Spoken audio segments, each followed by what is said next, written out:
ना मेकअप का खर्च, ना ही नए कपड़ों की फरमाइश, ना शोर शराबा, ना लड़ाई झगड़े। जी हाँ, अगर आप अपनी बीवी की रोज़मर्रा की लड़ाई झगड़ों से तंग हैं तो जान छुड़ाएं और ले आए रोबोट बीवी, जिसको आप अपनी मर्जी से डिज़ाइन कर सकते हैं। 2017 में चाइना में मुतारिफ करवाने वाली रोबोट बीवी, जो कि आज दुनिया भर में फैल चुकी है और ऑस्ट्रेलिया, अमेरिका और यूरोप जैसे ममालिक में से लाखों ऑर्डर्स चाइनीज़ कंपनी को आ रहे हैं। चाइनीज़ कंपनीज का कहना है कि वो रोबोट बीवी को कस्टमर्स के मुताबिक तैयार करते हैं, यानी कि कस्टमर्स के मुताबिक रोबोट बीवी के बालों को बनाते हैं, कस्टमर के मुताबिक रोबोट बीवी के पूरे नए नक्श, पूरी बॉडी स्ट्रक्चर को बनाया जाता है और कस्टमर के मुताबिक ही उसकी रंगत भी रखी जाती है।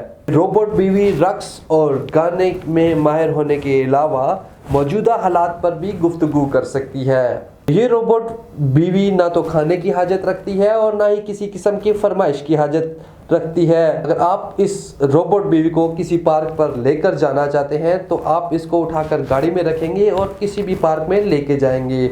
ना तो टिकट का खर्चा है, ना फिर इसको कुछ खिलाने का खर्चा है। रोबोट बीवी को ज़्यादातर वो लोग ऑर्डर करते हैं जिनकी बीवियां मर चुकी होती हैं या फिर वो तलाक याफ्ता होते हैं। कमेंट्स में अपनी राय ज़रूर दीजिएगा। इसी के साथ मुझे दीजिएगा इजाज़त। अल्लाह ने के बाद।